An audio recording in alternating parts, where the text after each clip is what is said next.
any questions, we will move on to the next Crat position, which is Reeve, which will be led by our own Dark Lord Darian here. So if there are no other questions on Troll Crat, and if you're good to go, sir. What? What's the questions? There does not appear to be questions. Oh,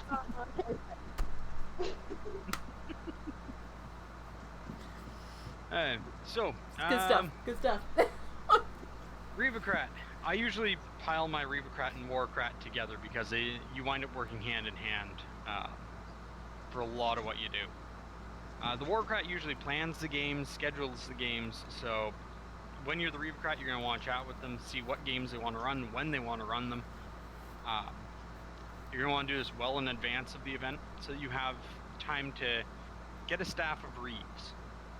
It's really hard to run an event with one Reeve. So knowing how many you're going to need, you're going to be able to start making some phone calls and seeing who's up to help run the event, because there's a lot of people who are really good fighters that don't like to tourney, and you can get those people for your tournaments. There are people who really like to tourney, but they don't want to fight anymore in battle games. You can get them to read your battle games. So you want to get that list done as soon as possible, know who's going to be where and when, and as people back out, you can backfill. So this is all about communication. Again.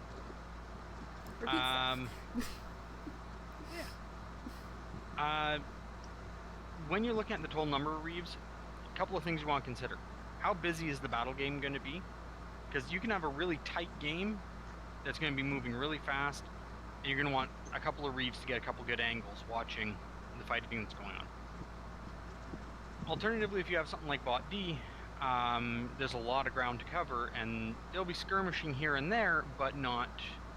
You don't need a Reeve every 5 feet, but you do need one in this base or that base or this base, or where the fighting's probably going to happen. So take a look at the game type, take a look at the lay of the land, and ballpark how many Reeves, and that'll give you an idea.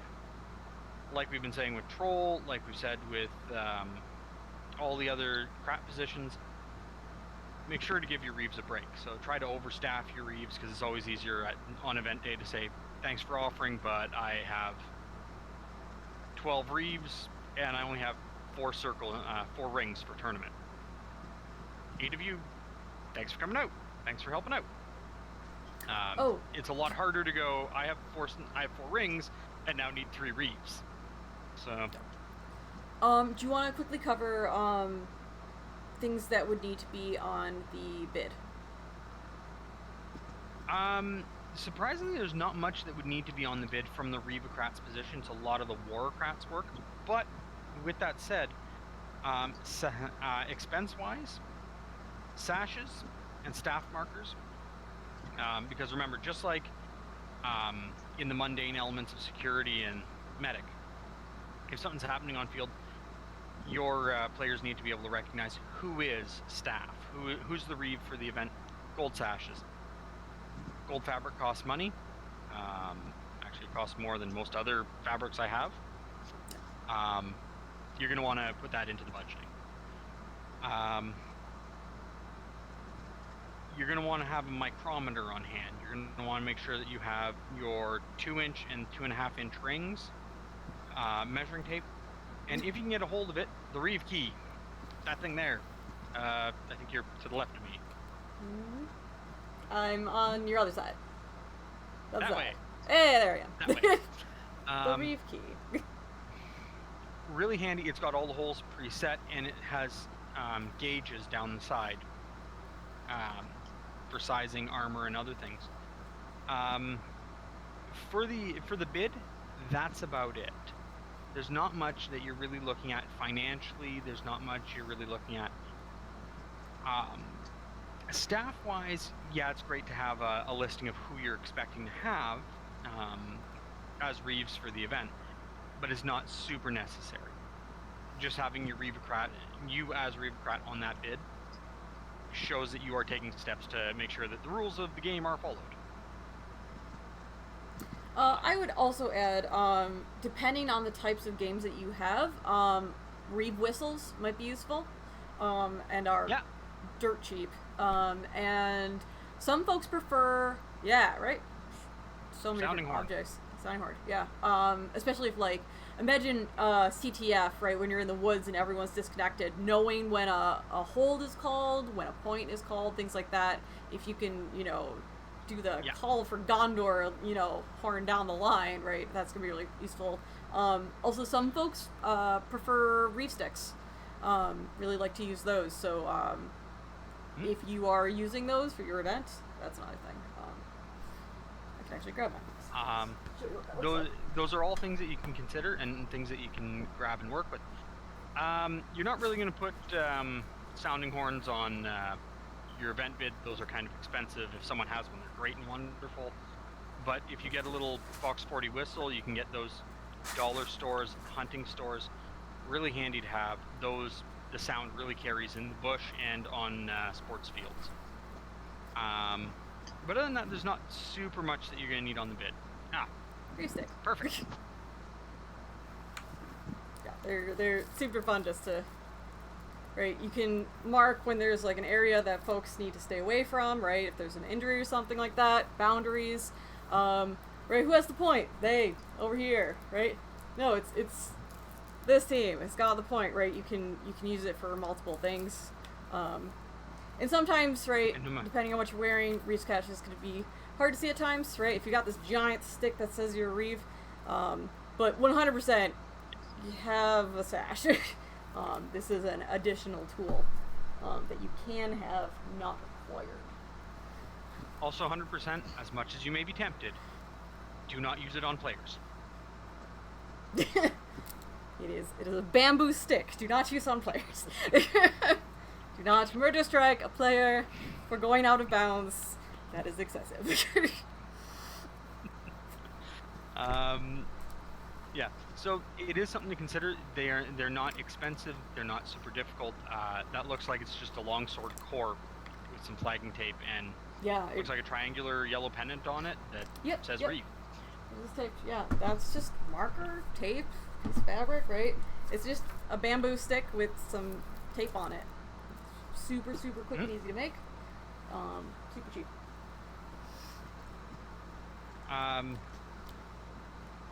Do consider where you are going to be playing, though. In an open field, those are really good. In a bush setting, as any archer will tell you, trying to run through the bush with a long object like that gets really difficult real fast. You can get tangled up.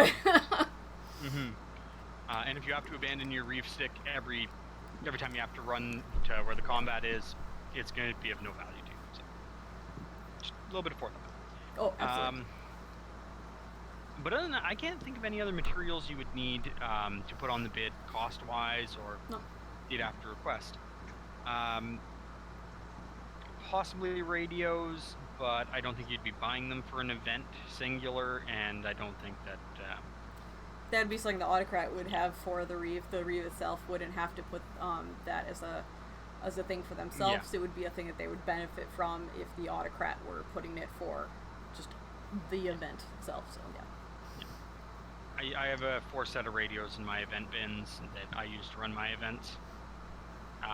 That's something that I personally contributed to them. So, because I don't think the Duchy would pay, I think it was $160 for the radios.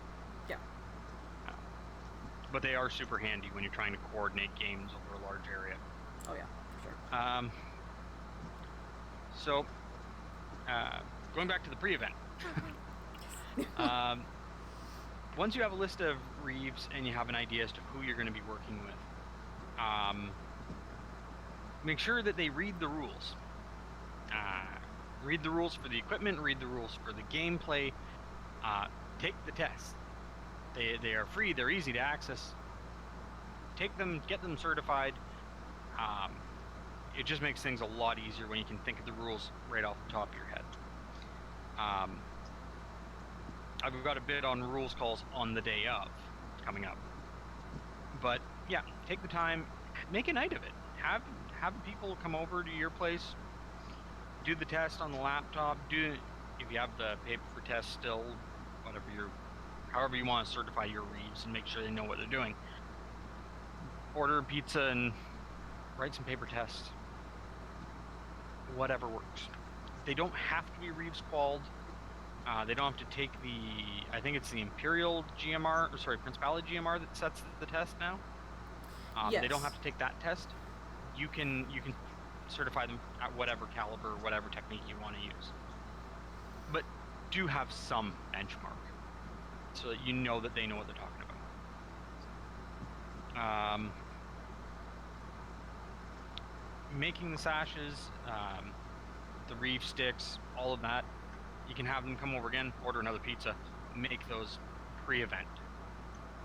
And that is about it before the event. Reeve is a very much event day thing. Was there anything pre-event, or I see Faye Welland's back. Do you have anything to add for the bid?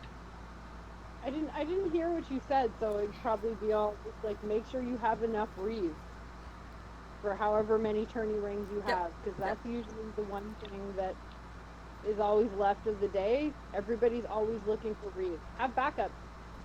And yeah, you're correct about the Reeves test. Just make sure if they do take Reeves test, that your local GMR is telling the Principality GMR that they are Reeves qualled, because now they're Reeves qualled. If you take the Principality test, it's actually logged on the class marker site, so they will know if you took the test. They will know if you passed. There's a record of it online, which is super dandy. And that means they can run for government later. That's true. Yeah. Yeah. So there's not much to do really building up to the event. Just make sure you have your tools. Make sure that your people know what they're talking about. Make sure you have a list of people. On the day of the event, as soon as people are coming out of Troll, they're going to want their weapons checked so they can start hitting people with foam-padded sticks.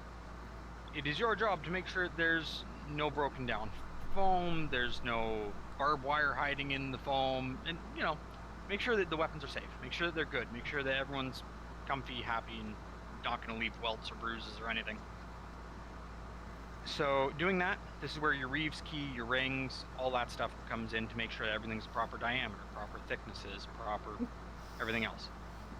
The more that your staff is on board with knowing the rules is going to speed up the process a lot. As someone who makes a lot of armor, and I know there's probably a list of people who are watching this that also make armor.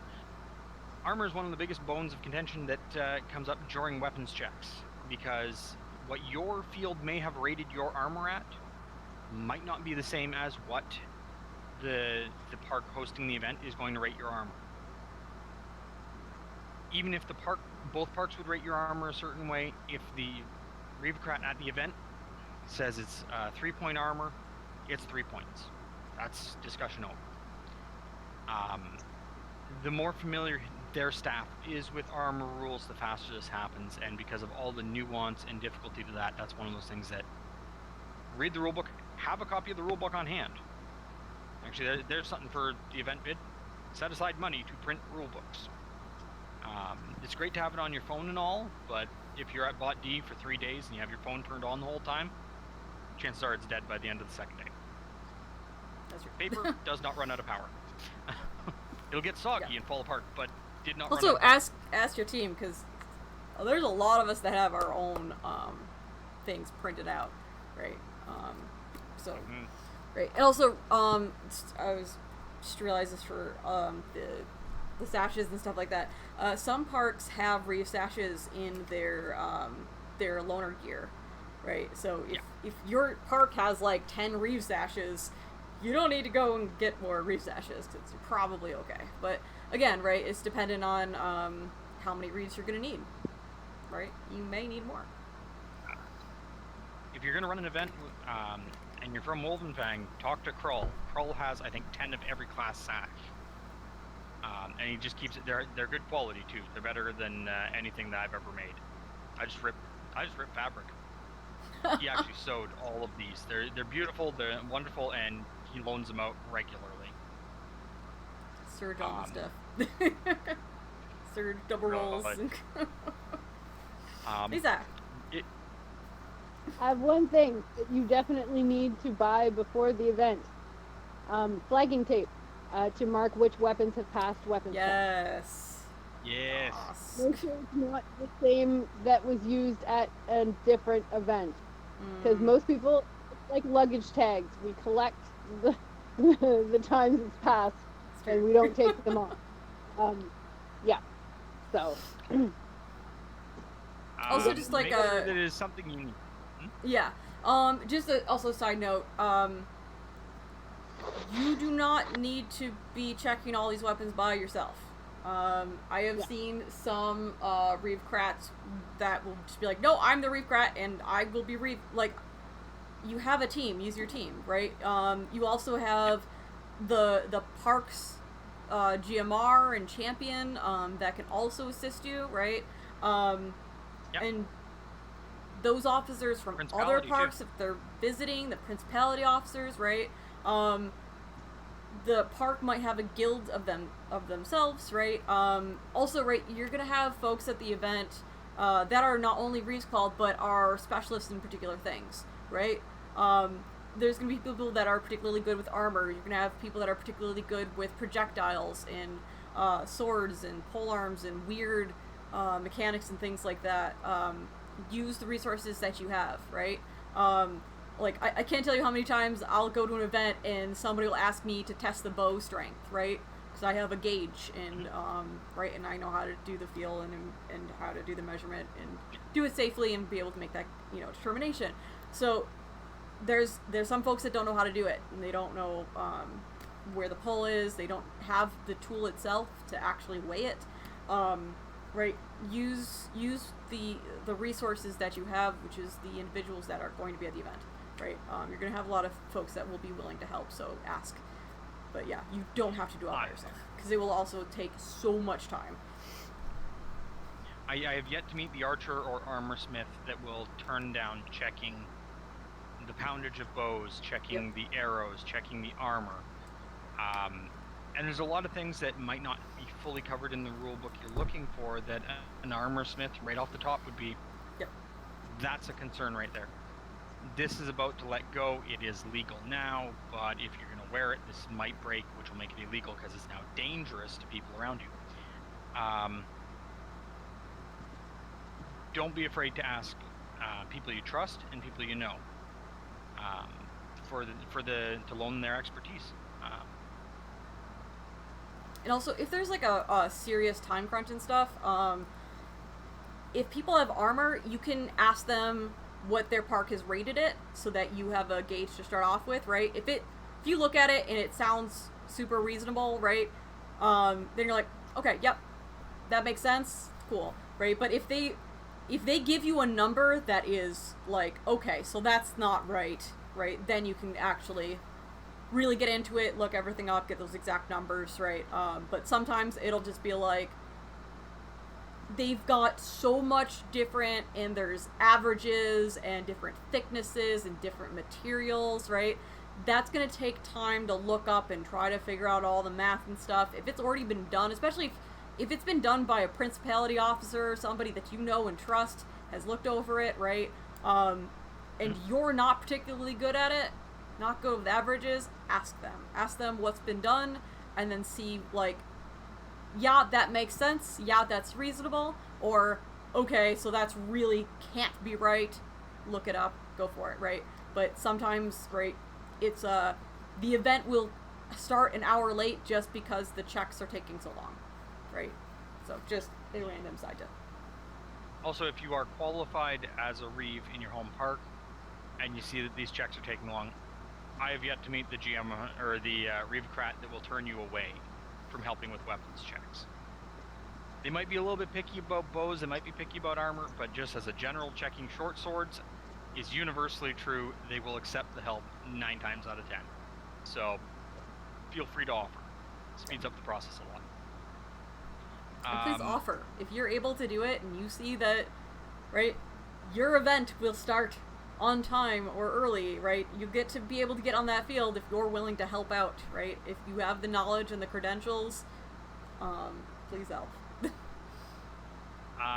Word to the wise, because I mentioned it briefly when we were talking about armor and having specialists give a hand in checking stuff.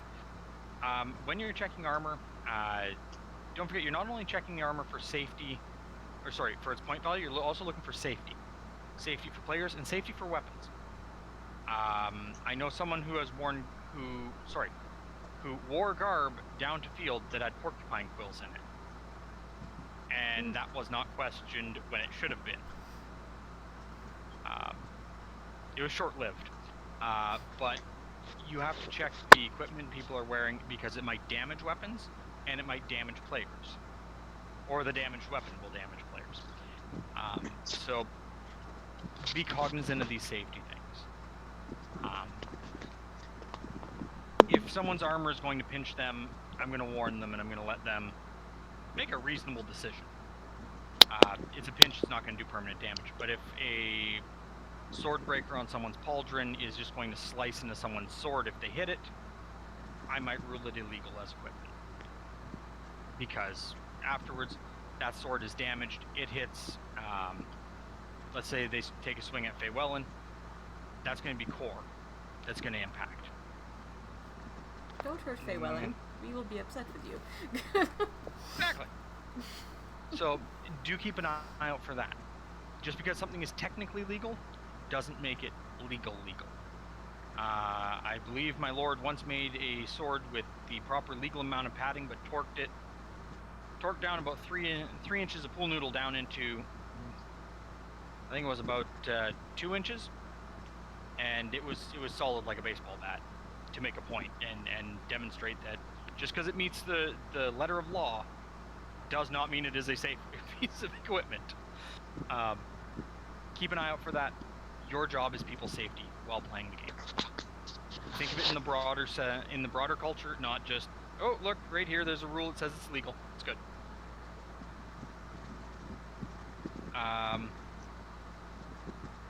So yeah, where am I here? Racking weapons, pointy bits, point values. So yeah, I think that covers armor and weapon checks at the start of your event. If people show up late, always check their gear. If there's a second day, check the gear. It may have deteriorated in the first day, or they're using gear they didn't bring on the first day.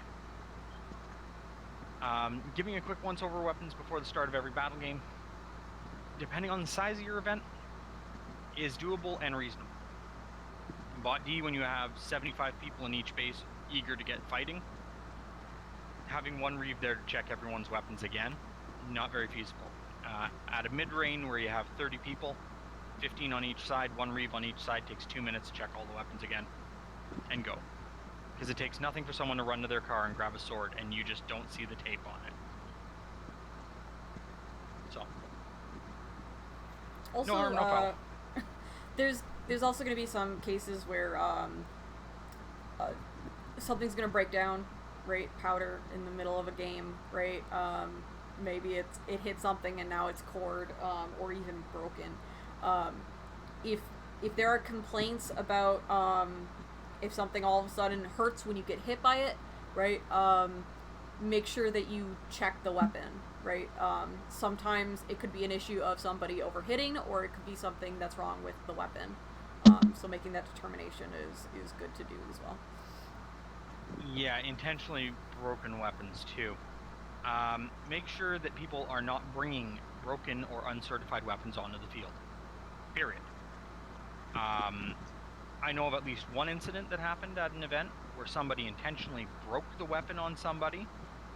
They were power swinging intentionally, and when the Reeves looked into it, they said, "Oh, that was broken before the event started. It's not the weapon I was using."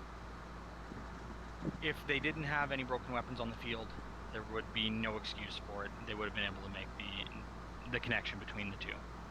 But because you could bring illegal and broken weapons down to the field, it just takes them pulling the marking tape off, throwing the sword aside, and now you have no connection between the two, the injury and the weapon.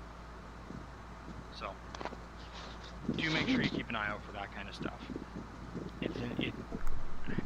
Unfortunately, it does happen from time to time, and you are responsible for the player safety and the weapon safety. I was Also, going to say just something. yeah, go for it. So, as the Reeve Crat, please choose your weapons checkers carefully.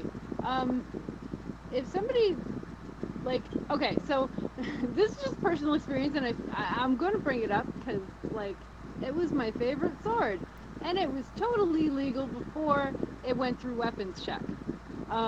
Weapons check is not an intense battle of forcing stuff through the champion ring or torquing it to see if it's connected to the... Somebody blew my phone just by checking my weapon too hard. Yeah, it happened, and it was my favorite sword. That was very sad, okay? It I probably think your core might be broken. There we go. So I've heard that happening. I've heard people checking weapons by bashing them on the ground to see if they will break. And, like, nobody should be hitting anybody that hard anyway. Like, I just be careful. Really know how champion key works. It's just literally, you're supposed to just lightly put it on. If it goes through, yes. But if you have to force it onto the sword, that sword was legal and now you damaged it. Same thing with arrows. If you have to force that arrow through the champion ring, that arrow was legal, and you should probably learn how to do your job better. I'm sorry, I'm salty. I missed that. Well, this sword. thing, right, and it's something that Darian mentioned, right? You know, pick the team that you know and that you trust, right? It's when you have a staff, right, and you're picking individuals to be on your team, right? Go to those that you know that you can trust, those that you know what they're doing, right? Your event and your position has legitimacy when you have a legitimate team, and the communication is there, and the knowledge base is there, and the professionalism is there, right? If you're just going like, I have no idea who this person is, yeah, sure, go for it. You don't know what they're gonna do. You have no idea. Right? I heard this legend once where there was this individual that would check weapons and was so paranoid that someone would sneak a weapon on after, that they would take a box cutter and take it down the length of the foam so that there was no way that they could sneak it back on. Now, mind you, this was a very long time ago, and the individual that was rumored to have done it does not play anymore. But that was a legend from long ago. So, know who your team is, know that you can trust them, and that they are professional at what they are doing. They will act accordingly and not do terrible things. Like break your weapons when they are not illegal to begin with. It's that chain of command structure. You are accountable as the Reeve Crat for the behavior of the Reeves. If the Reeves are making bad calls, that reflects on you. If you as the Reeve Crat aren't dealing with that problem, that reflects on the Autocrat. If the Autocrat isn't dealing with that, then it reflects on the Park. If the Park isn't dealing with that, there's a lot of different recourse mechanisms you can use. If the Park isn't dealing with it, the Nine Blades isn't dealing with it. If the Nine Blades isn't, the BOD isn't dealing with it.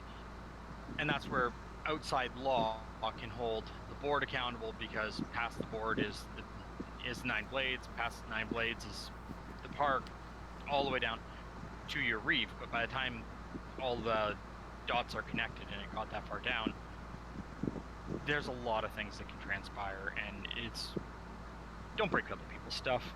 Or your Please Parker don't have Kingdom staff if that's you are breaking other watching people's this from stuff. another kingdom. Yes.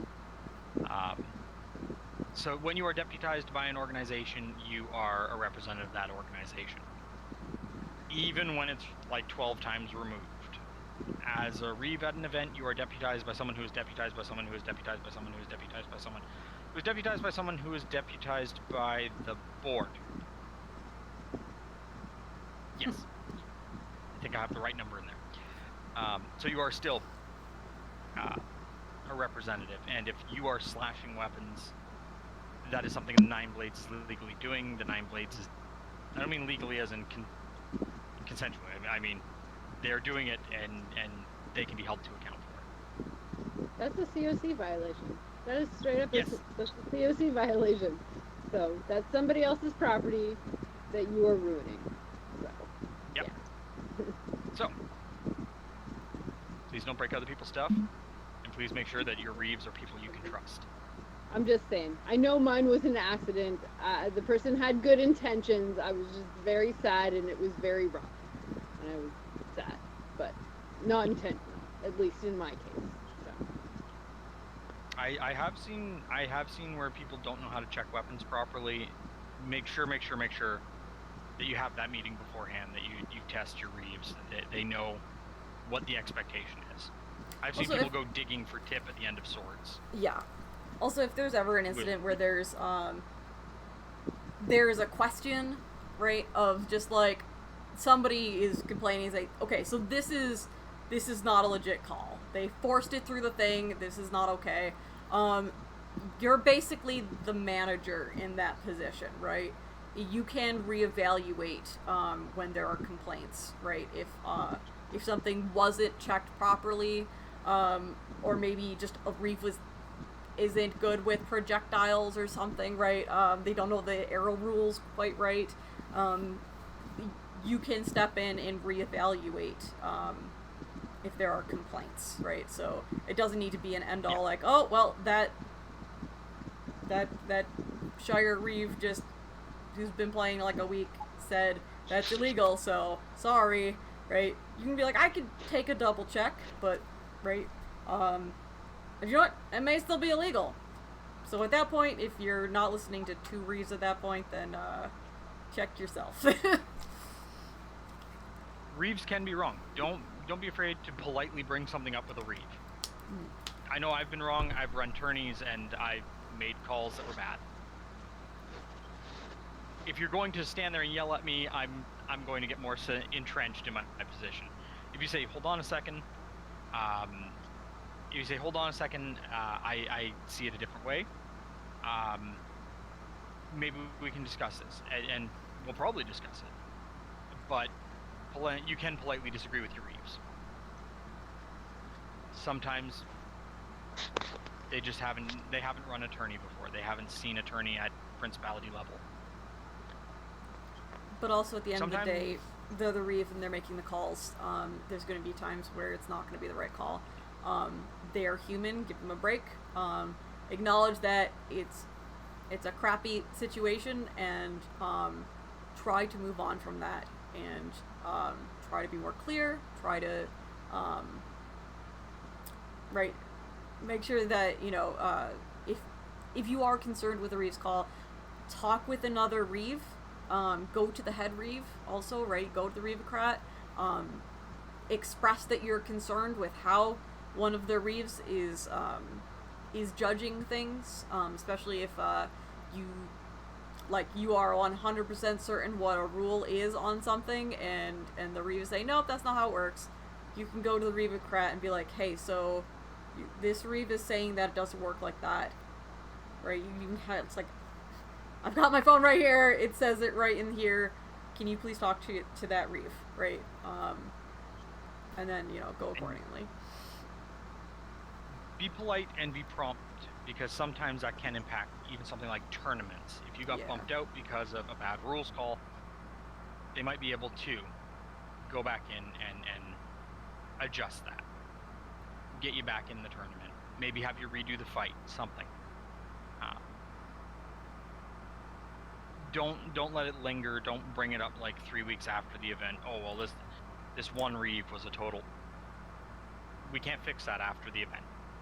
So if it's right on the spot, hold on a second. So you called this, but this is what happened here. And I remember calling at least one tourney fight at mid-rain back in November and saying, oh, okay, that was Nick's point. And I don't remember who he was fighting. They said, well, hold on, I thought I won that. And even Nick was like, yeah, he totally won that. gave him the point because the other fighters spoke up. I didn't see it. The winning shot was actually on the far side of the fight. Speak up and be polite. Two best pieces of advice I can give on that. Yeah. Please be polite. This is the biggest thing, right? Again, remember these are volunteers. And they don't get to play the game because they are volunteering their time to Reeve for you. Please be courteous of that. If you ever need a Reeve for a tournament, I'll happily do it because I know I'm never getting sword night. So That's not how always it willing to works. help. Okay, so on the day again, was there anything else for any of that before I continue? Are you gonna cover safety stuff for holds and safety yeah. and emergency stuff? Okay. And I will wait. I'm for gonna be you. covering that a little bit. So when you're reaving, watch for environmental hazards. People are going to be really caught up in the one-to-one combat or making that long shot. If it's been recently raining, keep an eye out because there's slick mud everywhere and someone can wipe out really fast. If they're not in armor, they don't tend to bounce very well if they fall on rocks or trees or things like that. So be cognizant of that and at least mention it's there. It doesn't even have to be right after a rainstorm. In the winter, we all play in Canada. Ice is a thing. Sometimes it's deep snow, sometimes it's slush. Be aware of these things for the players. In the summer, if there's a heavy dew in the morning, I know Bot D especially, there's certain rocks and positions there that have just the right type of moss, just the right amount of it.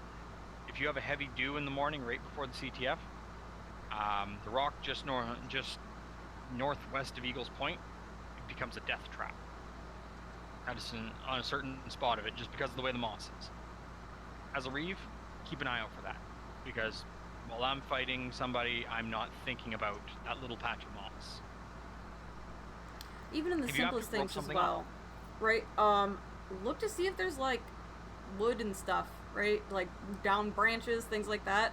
Like, do just a quick sweep of the area and just like throw them off to, out of bound areas. Yeah, just do a quick overview. 'Cause sometimes there's just, oh, look at this giant branch. Okay, just get that out of there. Right, you can do just a quick little, look through, especially if you're on just like a nice open field. Sometimes you're just like, okay, this one thing. Okay, we're good. But before you start. But isn't that what I'm paying the Crat for? Wait, I'm not paying anybody. Sorry. No, that is true. Debris, I know I've wiped out on debris I don't know how many times, and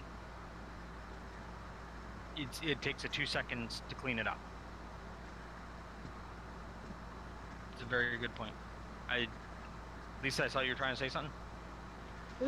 This is still day of, right? Yeah, still day of. Okay. So, divots in the ground, you can't see them just looking. Do a full walk. I mean, your sight Crat's going to do that anyway. But if there's divots, mark them and move the ring because you're going to have sprained ankles. Secondary is during battle games, Reeves are responsible for moving stuff out of the way that is an issue. And collecting stuff, like they're supposed to. It's in the rules of play of collecting stuff on field that is causing or could potentially cause an accident. So yeah, you're allowed to do that. Just monks hate it, but like if you leave your 10-foot pole in the middle of the thing and it's a hazard for everybody playing, I'm gonna move your pole, Mr. Monk. So. Also, a thing with for arrows. I have seen some Reeves will pick up arrows and stab them into the ground. Please do not. Yeah, it makes it so that you can see them upright and stuff, but You can No. damage the knocks. You can even damage the veins of the fletching by doing so. But also what happens is they are not instantly fireable because you have to then dig out the mud from the knock. So that actually will prevent the archer from then being able to shoot it. And if they try to force go through the thing, it's not going to have a good lock, and it's going to do some weird off of the string. So don't do that. Don't take them and whip them off. Fiber. Yeah. Basically, what you can do is you can pick them up and hold them. That, or you can place them off to the side. Right? If there's a lot of fighting and they're getting stepped on, right? Because they can break in the middle of a thing, and you don't want them to pick up broken ones and start fighting them. So you can pick them up and hold them. And when but you have to be aware of when, especially if an archer goes into reload, or another class that is a bow class that does not have something like reload, and right, maybe they're insubstantial or whatever the situation is. They're going around trying to find their arrows. They know where they took those shots, so they're going to the locations that they went to take their shots. If you have now moved their arrows so where they cannot find them, that's a huge issue as well. Because they know where their groupings are, and then you have now taken them and walked off. Now that's like a delay of game sort of issue, right? You've now affected how the game will turn, right? Because if I had a phase arrow and I shot it 50 feet ahead of me, I know where it is, and right, I go into reload, I've got seconds to grab that, get back, get out of reload, take that shot, and it could be a game-changing thing. If I go and I run to my thing and it's not there, maybe that was the only way I could have gotten through that because it was phase arrow, and I only have the one. If you took it and walked off with it,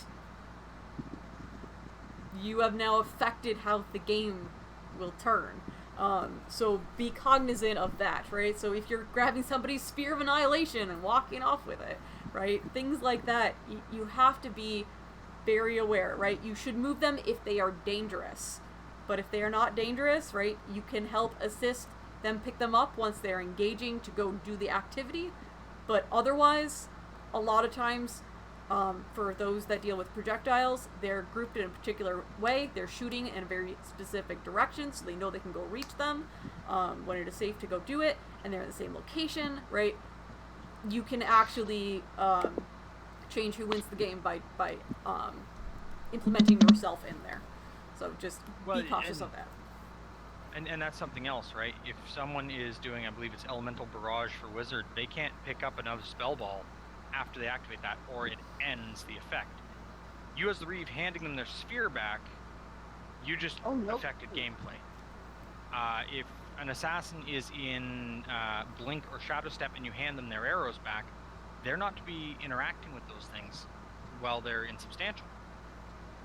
If it's an archer and reload, they're able to do that because they're actually out of game, not insub. Well, here's the thing. If you grab them and you all of a sudden go to a huddle where you're within 10 feet of active players, they then can't go to you to grab those because they have to stay 10 feet away from the active players. So you can actually box them out. Yeah, there's so many counter things. Usually just, if it's a safety thing, move it off to where it is safe, right? If you've got a 10-foot polearm in the middle of the thing and you can see a bunch of people are going to go fight there, move it off to the side. Yes, by all means. Do what is safe. But don't just arbitrarily grab things. Yeah. If you hand a thrown monk a thrown weapon back, just because it makes him walk all the way back to his base, he touched a weapon. So many weird corner rules. Yeah, so sometimes it's best just to move it off the trail where it's visible and leave it. Faywellen wanted to say something. I was going to say, rule of thumb is usually you move it to the closest place that is out of bounds. So, like, if it's a giant square field, you're moving it literally, like, not even a foot out of bounds, as close to where it landed as possible.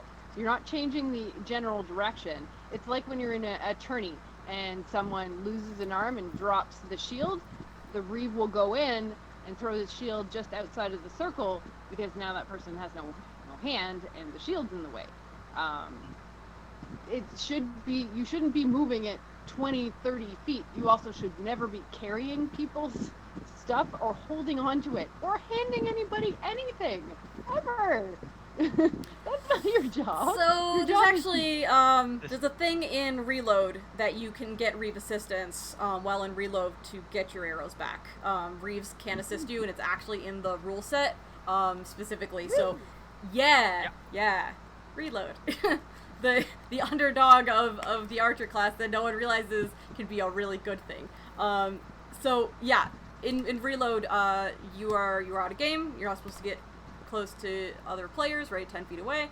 And because of that, right, you could end up with arrows being too close to others, so Reeves can go in and grab your arrows for you and bring them to you, so that you are not going into an area that folks are fighting, because a Reeve can get in there safely and grab things for you.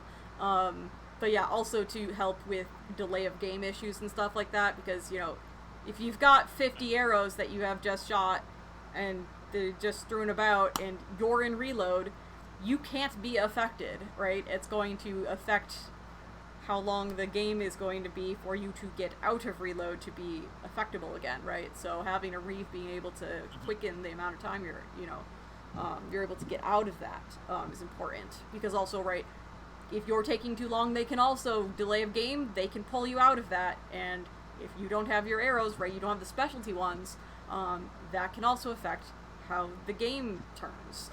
So that's sort of just weird corner cases. But yeah, so basically it's a lot of just consent kind of stuff. If somebody asks for assistance, somebody asks you to grab something, right? If it's in a place that's, you know, questionable safety-wise. But yeah, going out on your own and just going, oh, I'm just gonna pick up everything and carry them for everyone else, right? Just don't touch it. If it's a safety thing, move it off to an area that is safe. But otherwise, if you are directly asked, right, if it is a rule thing like Reload, cool. But yeah, otherwise don't muck with people's gear unless you have permission to do so in the way that is approved of. That makes sense. Speaking of arrows and mucking with them, if you catch two players, or if you catch a player picking up someone else's arrows and using them, ask questions. First off, you're not supposed to be using equipment that's not yours without permission. That being said, I know myself and a few other archers here in Wolvenfang do what's called sharrows. If it's mine or that's like, yeah, so real quick. So that's a newer thing. You can't do that if you're playing Archer, the class itself. Yeah. Because of, it's basically like having a specific spell list. You can only carry so many of certain things, and when you are at the point to where you can, you know, max out, you can only, like, you're choosing, right, how many of these and how many of these, right, and you're only allowed a certain amount, right?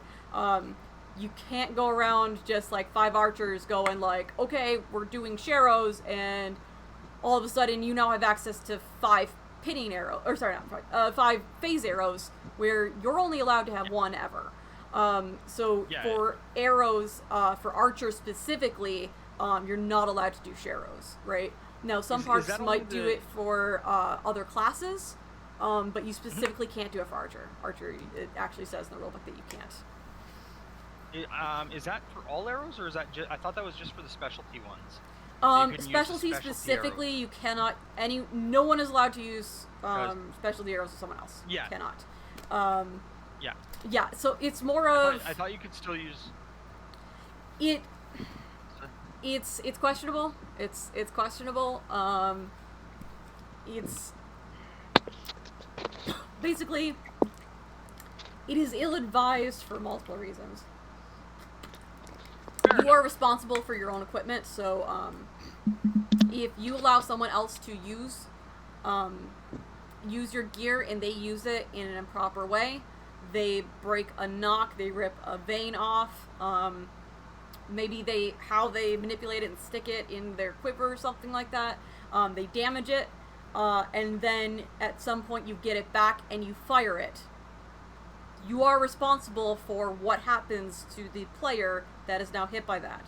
If you are maintaining your gear, you know what to check for. You are checking it before you're taking those shots. If you're allowing someone else to use arrows, especially arrows, you risk someone else damaging it by misusing it or using it in a different way than maybe just how your bow is set up, right? Like there's some arrows that are designed in specific ways that are built off of the type of bow and the type of shooting style that you're doing. So if you have another bow user with a different bow, a different shooting style, they can end up doing something that damages the arrow in shot, which you wouldn't know right off the bat. So if you were then to pick it up and then shoot it, and it be something damaged in the meantime, and your flight is off, and you peg somebody in the eye, right? That's now on you. So it's ill-advised to risk that sort of thing. Also, you lose arrows real easy, so if you are the only one shooting your arrows, you know your groupings, you know the directions that you were shooting folks in, you know when they hit, you knew when they bounced, so you can know exactly where to go. If someone else is using your arrows, you have no idea the direction that they've been shooting. They could have shot it into the woods, into a bush, like 100 feet that way, and you would never know it. And if it's not theirs, they're probably not gonna care enough to spend the next half an hour in the dark with a flashlight trying to find it for you, right? They might just be like, oh, sorry, I gotta go to Bardic, right? Like, it is safer, better just to keep with your own gear and not let folks touch your stuff. It is safer, it is better, and I think the three of us could have a very long conversation about archery and safety in Amtgard around archery, which I think is a conversation we should probably have. Watch my other video, which is like a 2-hour video on archers. It goes through all of the safety stuff. Personal plug. Needless to say, as ill-advised as it might be, the players may still have an agreement. So as a Reeve, they could be borrowing the gear. And if you got 2 scouts in a shire that there's only 3 arrows amongst them, and they have, they've got the Charon going, and they shoot the same way, they've got the same bow, that's not going to be the same sort of issue if you're at a kingdom level event and everyone's playing archer and everyone's got a very different setup and you don't know where they're going, you don't know who's using your stuff, they're complete strangers, right? It's case by case, do what is safe, figure out, what people are doing. I know Lord Valiant, he's got a very similar equipment and design to my stuff. I have no problem doing that with him. He has, I assume he has no problem doing it with me. We've done it plenty of times in the past. But I don't know what equipment you use, Admiral, so I'm going to say, I don't know if I want to use your stuff.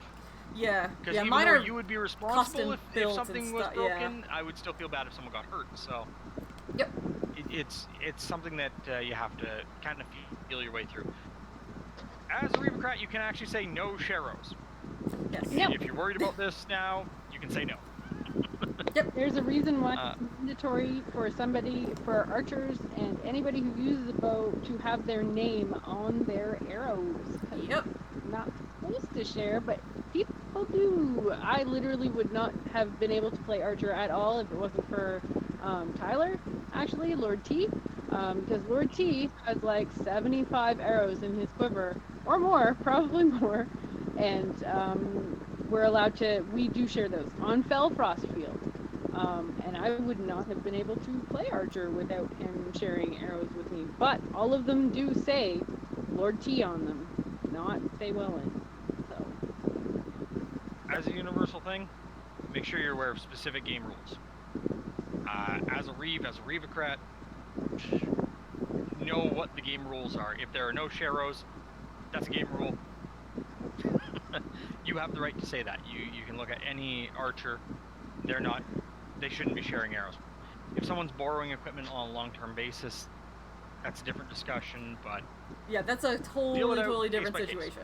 For sure, right? If Yeah. somebody's going in and going, here's my bow, here's my quiver of arrows, you can use this for this event, like, yeah, right? That's very different from Sharrows, where it's just anyone can just grab your stuff and start firing it, right? Like, that's a very, very different story. So, yeah, just... Side note for all archers watching this, I highly, highly, highly recommend. I have loaned equipment out, and in retrospect, the only thing I can think of that stands out the most to me, when I've loaned arrows out on a long-term basis, get the other people to put their name on it. Because if they break those in their basement and then shoot them in like 6 weeks' time, you don't want to be holding the bag. That's on them. If you're going to be loaning them to them at the start of every field day, that's a different discussion, and that's where you're going to risk assessing for yourself. So. Also, just a random side note, if you are borrowing someone else's arrows, let the Reeve know, because when they're, like, let's say you are in reload or something like that, they're going to look for the names and all of a sudden go to the person that owns the arrow, instead of the person that's borrowing the arrows. So it's important that, you know, they know whose gear is going where. So, brings me to my next point. Holds and safeties. When you have to call a hold, I believe, is the general one. Safety is universal, is like the global one. In an event, do I have that backwards? So, okay, so... I think a hold was local. Yeah, they've changed it now. So, emergency is where everybody stops. That's across the board. That's what we used to refer to as hold. Though you will still hear people call it hold still. Because it was a small thing and a 72-page thing. And it's a huge culture shift from 30 some odd years of it being hold, to then emergency. So you will still hear people call hold. So in that case, that's where everyone stops. Safety is for a smaller location. So that's like other people can still fight, right? Maybe it's somebody that got popped in the face that wears glasses and it's right there, right? Maybe just somebody took a headshot. It's like, I just need a second, right? I'm good. I don't have a concussion. I don't have anything else. I need a second, right? So that people aren't just like going and running by and shooting, right? Like, right? You're there. The Reeve's there. It's safety, right? You're making it clear that the area, it's a small, tiny thing that isn't, right? The rest of the game can still be happening. Well, there's a small area that's cut off. So yeah, let's go to the difference now. Okay.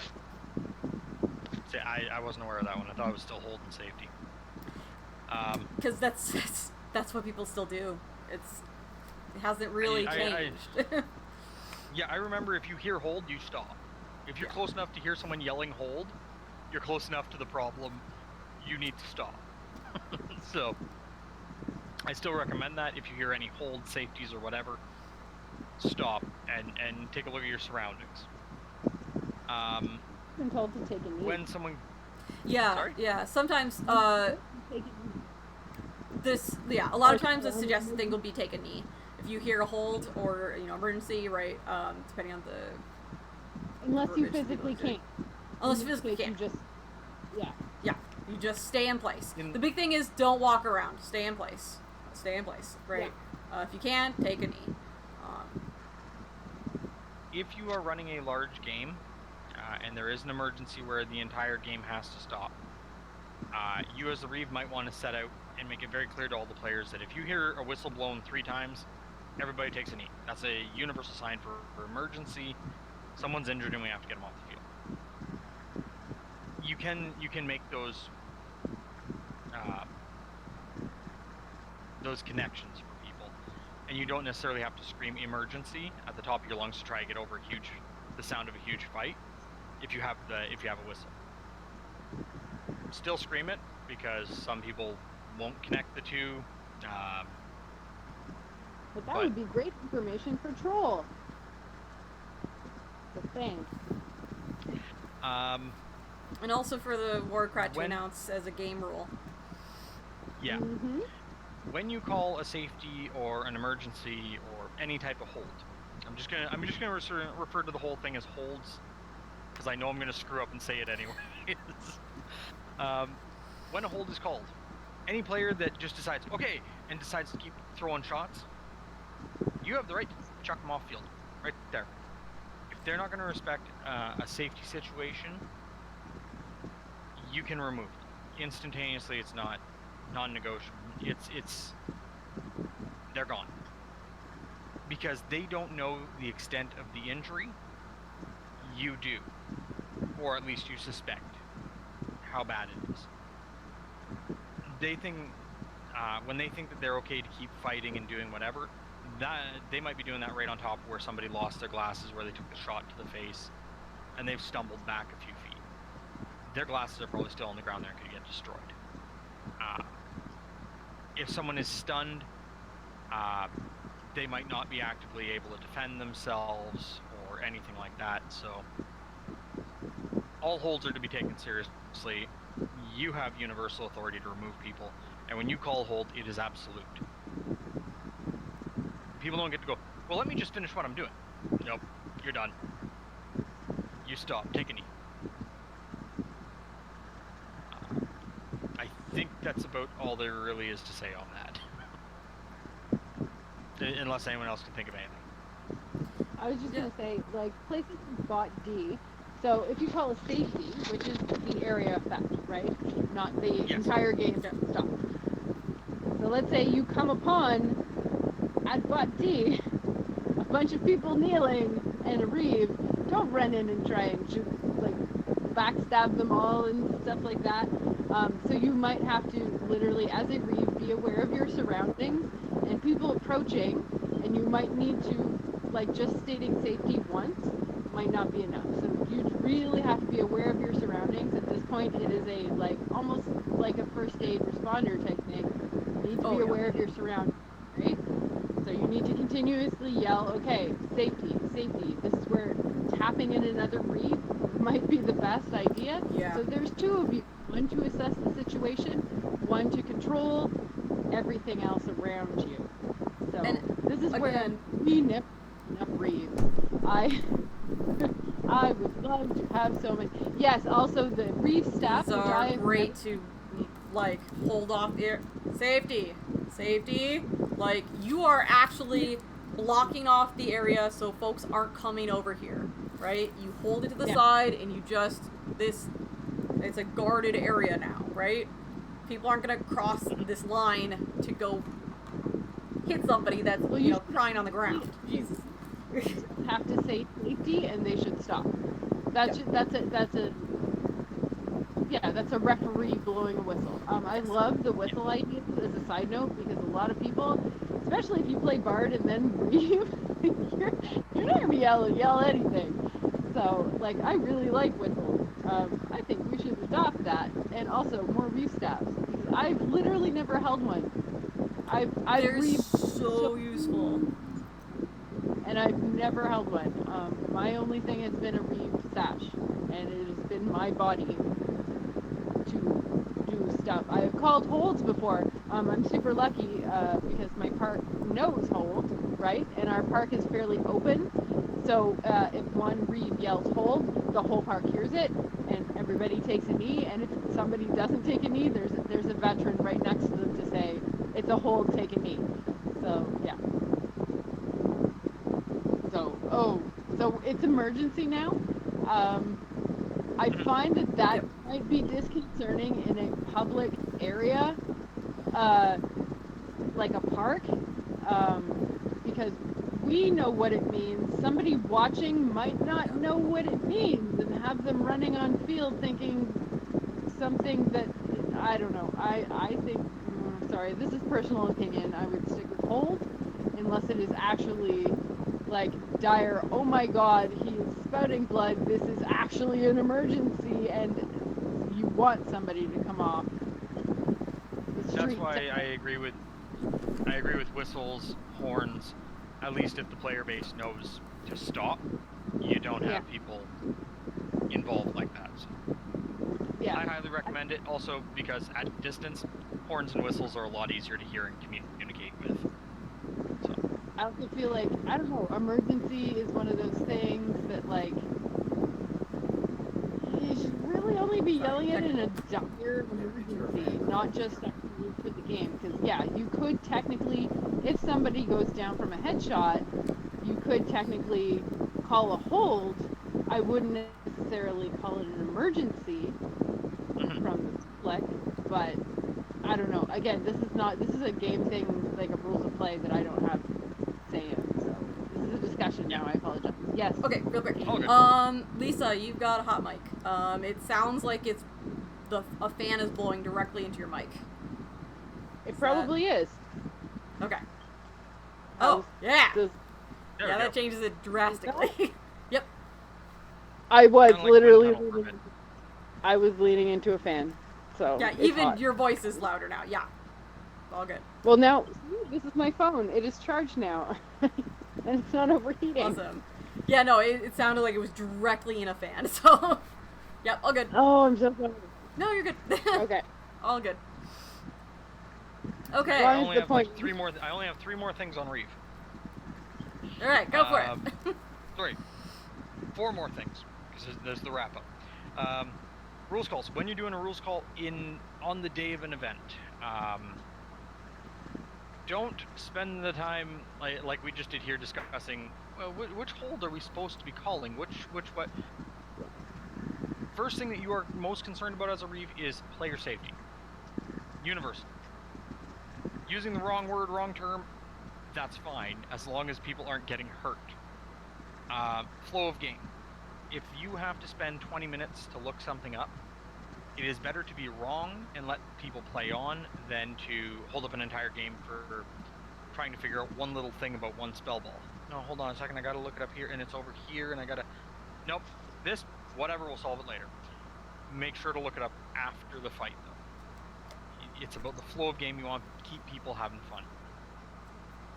Right after that, accuracy. Be as accurate as you can, because if you aren't following the rules and the rules keep changing on players, they're not going to have fun. No matter how fast the game flows or how safe it is, it's a write-off. So keep that in mind. It's safety, flow, accuracy.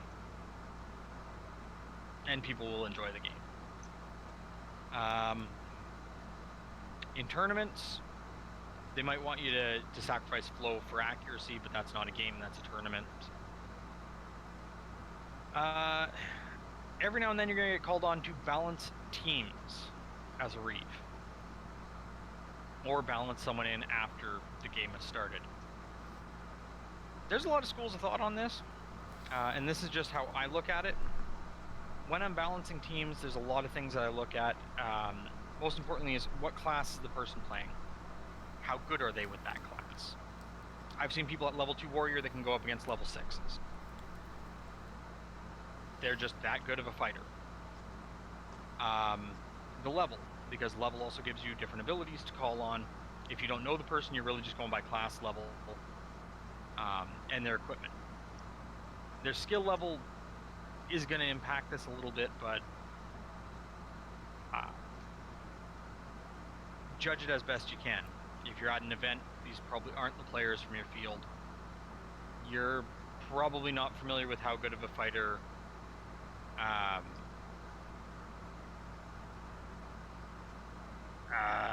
trying to pick 2 people from different parks here.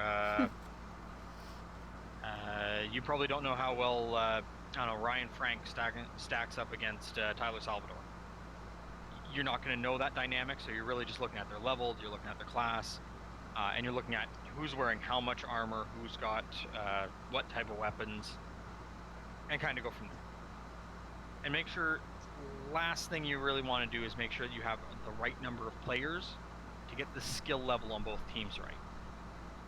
I've seen 9 versus 13, and that was a balanced fight. Because one team had 4 brand new second time out players. they did not have the advantage. John in full plate tore right through. So numbers aren't as important as looking at people's skill levels in class. Keep those things in mind when you're balancing teams. Don't put all the armor on one side. Don't put all your shields on this side. Don't put all your shields and bows on this side and then leave all of your flow fighters over here. It's going to be a very bad day for them. They're going to get annoyed and possibly walk off the field because of that. Check spell lists also, because, like, the spell lists can drastically change stuff, right? See what gear and spell balls they have, because, like, if you're like, oh yeah, no, this person's playing this class, so they can shut down this, and then you find out that they didn't pack any of those spells or spell balls, and then it's just like, oh, there's no way to dispel any of the things that are going to happen on this team. That can throw it right there. Yeah. Druid. I blame Druid. Druid! It's Druid! It's so OP. Oh gosh, what was that other thing? Never put the Druid and the guy was... Druid, Never put all of the armor and the Druids on the same team. Yeah, doesn't end well. It's just not gonna work. Yeah, so also, if especially if you are in a situation where you don't know the players, so you don't know, like, the abilities and stuff, if there is somebody that you know from that park, ask them. Just be like, hey, between these two, which one's better stick? Like, is this, if he goes in this thing, does that seem balanced, right? You can always ask. Who is that? What is... I'm just putting a placeholder because I'm gonna go have a cigarette, but I'm taking my phone so I can still hear you and talk. That's me. I'm still here. Oh my I'll be right back. Who's listening? That's new. Don't be afraid to ask for input. And don't take this as a, if you don't know what you're doing, stay completely out of this. I have to give props to one of our new players in Sudbury, Azir, who came out and he wanted to learn how to balance a game, Reeve it, showed up to our Saturday field, and he took the time and he asked Krull to show him how to balance a game. If you want to learn how to balance a game, take the time. Sit down and just watch veteran Reeves or veteran champions, Crats, as they split the teams up and ask questions. It's an art. It is not a science. Yeah. I have seen people who have stacked teams with level 6 players and they lost. There's also a way to do it where you have team captains and they pick one by one players, right? Whoever gets the first pick, the next person gets 2, and then it goes off from there, right? That way, right, now they could be really bad at it and it could go very wrong, but it could be that they really know who the good players are and they know who is least experienced. It can sometimes go really well. It's again, it's an art, not a science. It's a toss-up. I don't like saying that it goes really wrong or really well. You'll wind up with long games and you'll wind up with fast games.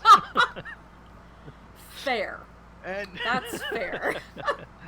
And you know what? When you're on the losing side of a fast game, it sucks. Fast. But don't worry, you'll be on to the next game faster. As a Reeve, you can always rebalance mid-game.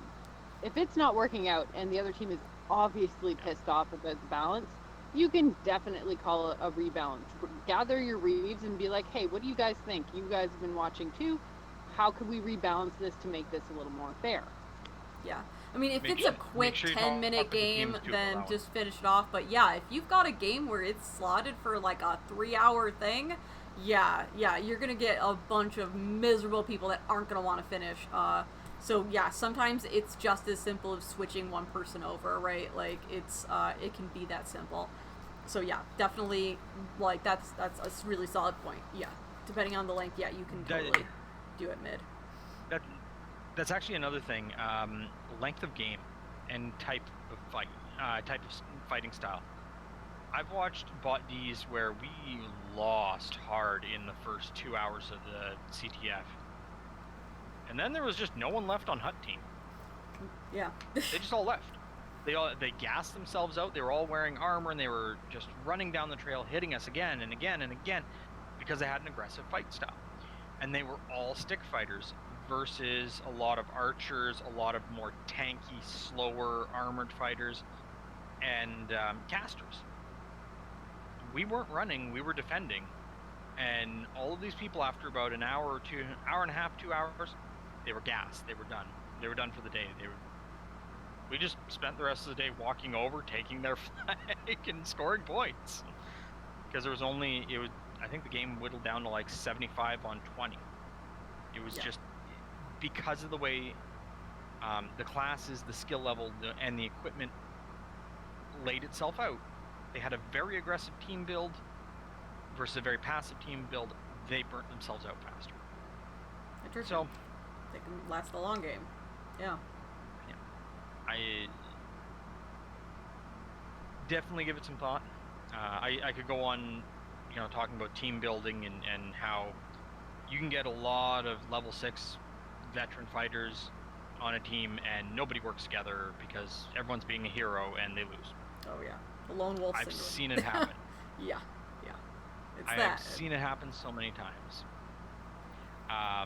But it's something to watch for, and like I said, I think we've all agreed, it's an art, not a science. You'll get used to it over time. Don't be afraid to make mistakes early on.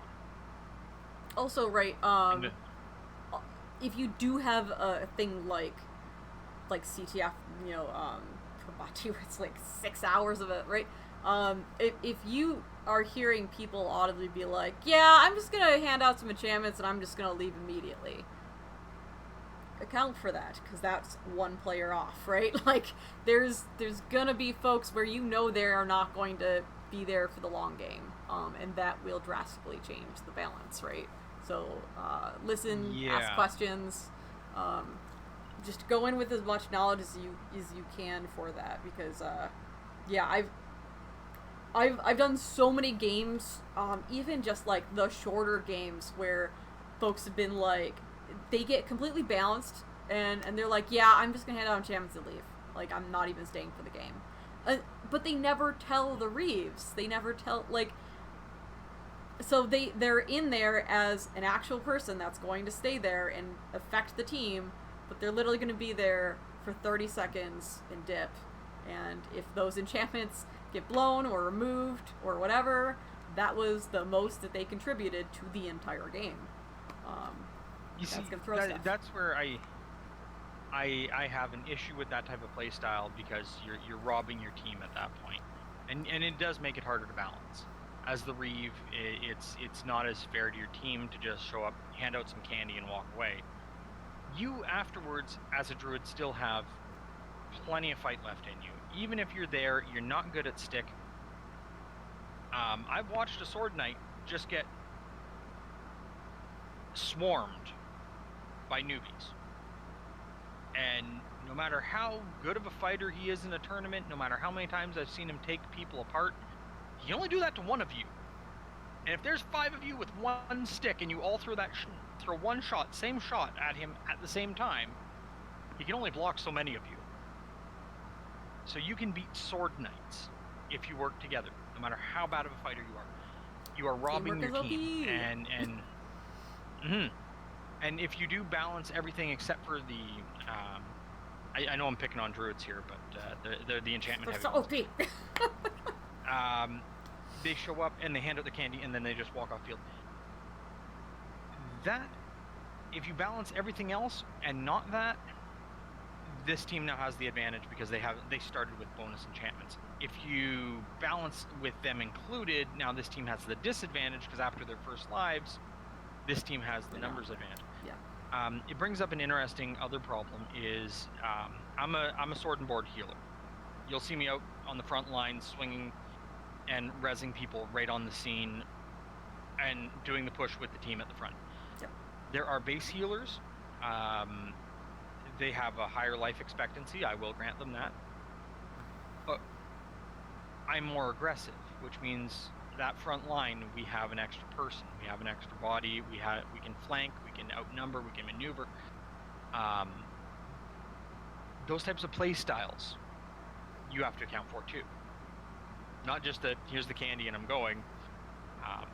I will perfectly admit I throw the game off just the same amount as that person that walks off that field, because now it's my team has an additional body to work with. So I don't recommend Reeve-cratting and balancing teams for a brand new player. If you haven't been playing for a few years, I don't recommend.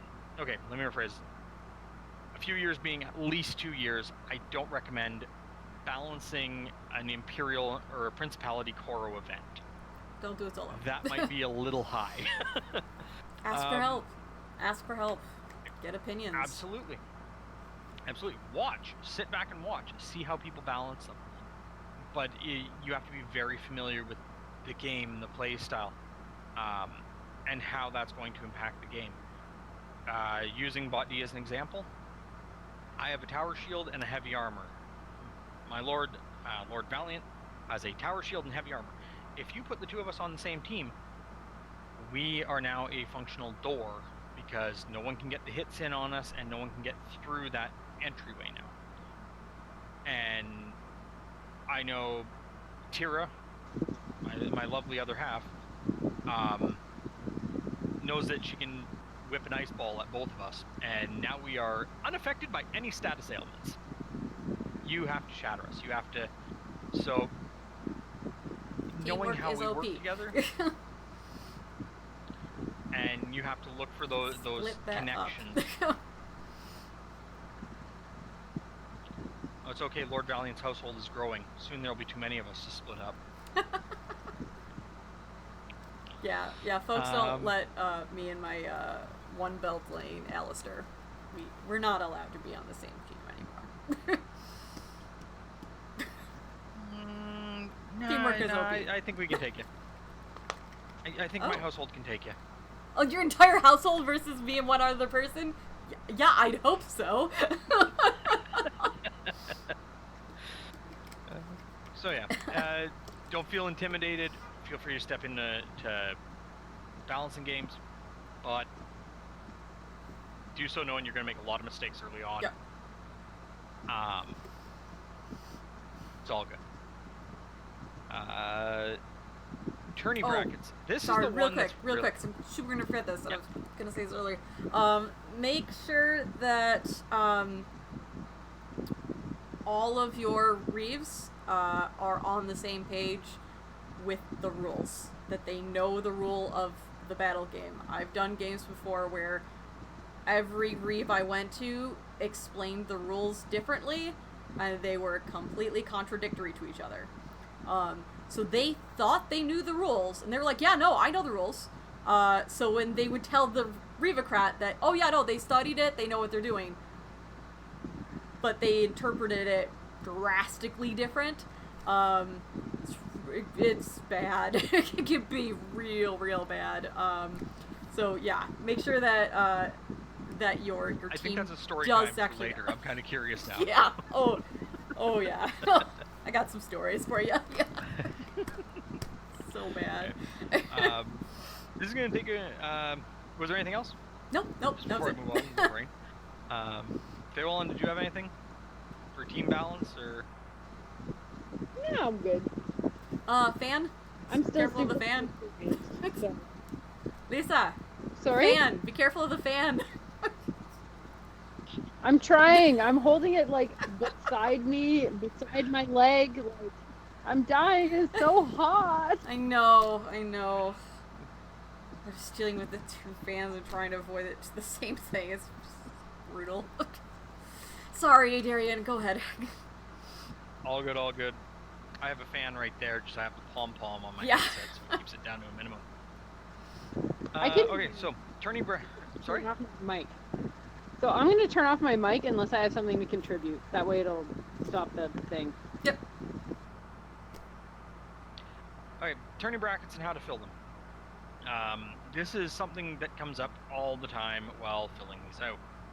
How to fill out turning brackets. Now, you're going to run into different things. Bear pit. We mentioned it earlier. I'm trying to remember it. The dual eliminations, or we have to play. We were discussing before the stream. Swiss. It's a Swiss style tournament.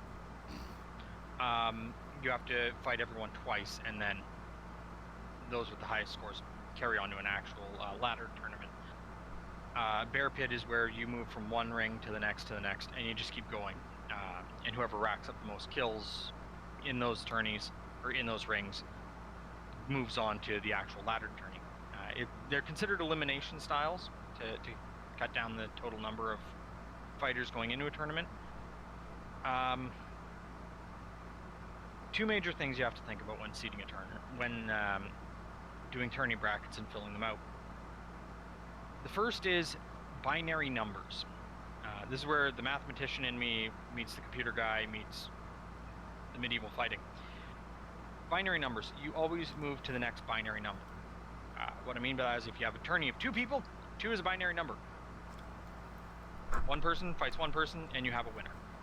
4 people. You have 2 people fight each other, 2 people fight each other. They give you 1 winner, and then you fight each other. If you have 8 people, it's kind of like 2 sets of 4.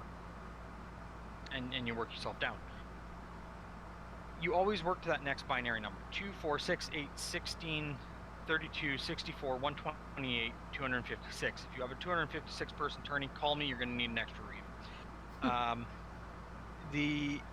Always move to your next one. If you've got 5 fighters, you're going to move up to the 8 brackets. You're going to set it out so each of the 4 bouts that you're going to have, the 4 fights, has 1 person in 3 of them, and then 2 people in the last one. These 2 are going to fight, and then you're down to a 4-person tournament. When you are doing that, how you lay out your brackets in fighting them, if you need a copy of tourney brackets, by all means contact me. If you have any questions about filling these out afterwards, contact me. There's a lot of stuff that you have to cover. Contact the Principality champion for 9 blades, for tournaments in 9 blades, for people standing, because that's going to change who gets seated where. Your first 4 fighters, your top 4 fighters are going to go into the 4 corners of your tournament, so that they don't fight each other early on, and one eliminates the other one. These are your 4 best fighters of the realm. They should only meet late in the tournament. The best way I can describe this is if you have 2 sword knights enter a tournament, you don't want them eliminating one of them eliminating the other one in the first round. You would expect them to make it to at least the semifinals. So you have to put them as far apart from each other as possible. So as everyone flows to that final title match, they're there. If they get bumped by somebody else, that's perfectly good, because all sword knights get dethroned at some point or another. So consider that, and then when you start doing your ladders, randomize as many of the rest of the people as you can. Don't make people fight each other repeatedly. I'm going to pick on Nick because I know he's a swell guy and he can take it. If I put Nick versus Riley in the first round of single stick, and then I put Nick versus Riley in the first round of sword and board, then I put Nick versus Riley in Florentine, that's not really fair to either of them because they're not going to get to fight different opponents. Randomize it as best you can. This is unfortunate to new fighters in tournaments. We know that tournaments aren't exactly super welcoming to new fighters as a rule, because they're always going to wind up going up against someone who's more experienced than them. And that's the nature of tournaments and tournament rankings. They're going to get bumped early in the tournament. Point of fact, I'm going to mention this when I do Crat later. I highly suggest setting aside time to give the new fighters their own tournament, because it helps build their confidence and helps them learn techniques. But yeah, if you build an entire ladder of just new fighters, so that you have someone on their second day at Amp facing off against a Sword Knight who had to bump 3 other Sword Knights to get to the title bout, we all know how it's going to end. There's going to be Sword Knight in first place, second day newbie in second place, Sword Knight in third place. And that's not a real ranking of the skill level to get there. So try to randomize it, make sure that your 4 bests are in your 4 corners, and always work with your binary numbers. I know that probably came out as clear as mud. No. Makes sense. Are you just saying that, or? No, I'm not. So I come from a fencing background, and we're given letters for rankings, and you start off in pools, and there's only allowed to be a certain amount of each letter in a pool. So like all the A fighters are not allowed to be in the same pools, so they do have to actually separate. So when you go into direct eliminations, right, it's all those fighters are usually the ones that will end up winning those pools and will end up in the top rankings for when they go into direct eliminations. So yes, that does make sense completely. Yes. If it did come out clear as mud, please mention it in the chat. I'm happy to elaborate on it. I know it's a really nuanced issue, and I have no problem doing a one-on-one conversation later on. I do have digital ladders that I can send you. They're really helpful when doing when laying out your tournaments. Yeah. It took me a while to figure out how to do this and do it well. There's also different styles of doing it too, because some tournaments you're gonna have are small things, small local stuff, right? And when the fighter pool is pretty even, and things like that, right? I've seen this done a couple of ways. I am not really a fan of the line up and write your name down, because if you just happen to have stood behind a Sword Knight, you're all of a sudden just signed yourself up for that fight. What I tend to do for those types of tournaments is I have playing cards, and I'll get the amount of individuals, right, and so that there's pairings for all the things, right? So if there's 8 fighters, I've got up to 1 through 4, right, ace through 4, right, and I've got them in 2 suits. I mix them up, and I let them choose their card, right? They are choosing their fate of where they're going in there. And I do it for every bracket, so it's different for every bracket. So it's not just like, oh, you're up against this person, now you're up against them for every single bracket, right? You don't want that at all. So it's good to just randomize it. Yeah. Yeah, randomize each and every one of them. Random as much as you can, with the exception of those 4 top fighters, because it would be really unfair to put someone who just started playing Amp against a Sword Knight at the start of every single different weapon combination. You're asking for someone to quit the game at that point. And that's the problem with doing the sign-in, right? When you're signing it in, because they will write their name across all the brackets, and then you're right next to them, and then you'll write your name. You will go against whoever was standing in front of you for every single one of those brackets, right? And if you find out that was a Sword Knight, like, you're gonna have a bad time that tournament. D&D dice are super good at just, after you get your 4 people out, just start rolling Roll for initiative. Sounds silly, but it works. Works! No, that's super legit.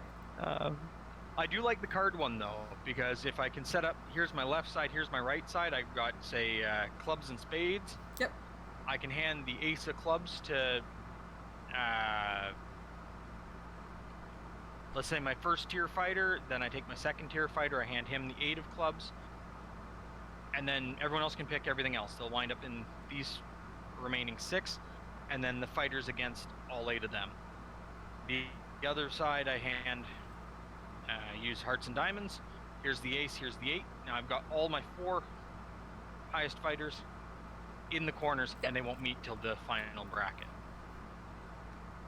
There are techniques that you can use to make more people fit in and connect later in the fight, in the semifinals. Once again, that's an advanced class, and we can talk about that if you want to hear about it later. Feel free to PM me, and I will happily go over all that with you. So we do have a comment. And don't feel pressured. Oh, don't sorry. ever. Apologies. We no, got go ahead. a comment in the comment section. Woo. What is that? I can't pronounce that word. Chalong is also very useful if you have internet access and data.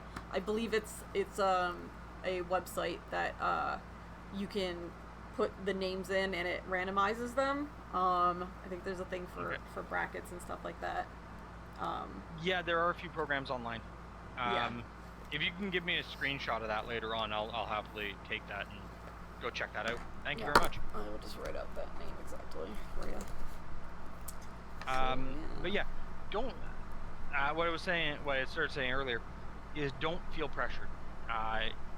As a Reeve, you have to realize that people who are sword knights, people who tourney a lot, people who have their 8th, 9th, 10th warriors, these are people who have been fighting for years.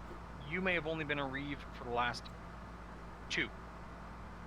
Do not feel that they have the right to dictate where in the order they go or who they're going to be fighting. They will go where you put them. And I have seen it where they decided they want to fight a guy in the first round because they don't like a new up-and-coming fighter, so they want to keep him down, and they know that they, as a sword knight, who can still beat him, can fight him in the first round every time. He never gains standing, he never places, and if you go to the back of the rules of play, you can actually see very clearly laid out, is it in the back, or I think it's about halfway through now, all of the requirements, 1 through 10, for Sword Knight. It's very beautifully laid out, very well thought out. There's a few things that you can say about it, but largely it's very well defined. And if you can hold someone out of ever getting tournament wins, they do not advance in Orders of the Warrior. Past, I think they're 5th. It's very, very clear on that.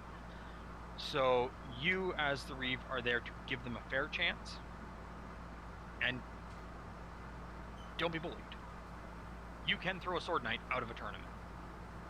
If you watch someone slough, you can call it. You can say, this is what I saw.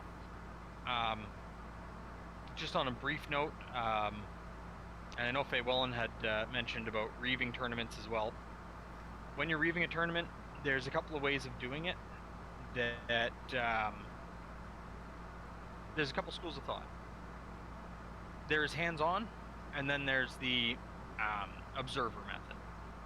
You're taking a step back, you're letting the fighters call their shots, you're letting them decide if there's a discrepancy, and letting it happen. For a lot of older fighters, observing and just being that second set of eyes is pretty good. It's pretty solid. For newer fighters, sometimes it's very good to step in and go, hey, so this is what I saw, and I just want to make sure I'm right on that, and lay it out for them. Because to veteran fighters it sounds silly, but you think back to when you started, you got hit 4 or 5 times and you go, I know I'm dead, but I don't know which shot did it, and it took you a minute to figure it out. Let those new fighters get there and make sure that they're aware that they're there, and that they're going to be called in tournaments if they choose to slough. So, it's things to think about. I tend to do a very observant, stand back, reaving on older fighters. Doesn't mean I haven't called some of their shots. And I have thrown people out of my tournaments for cheating. And some of them were older, more veteran fighters. But generally I leave them to their own devices, because I know that older fighters are more likely to speak up if they feel that they want a match. Younger fighters are less likely to speak up, so ask more questions than you dictate terms. So that's my personal experience on it. I know, Faye Wellen, you had said that you had an opinion on reaving tournaments.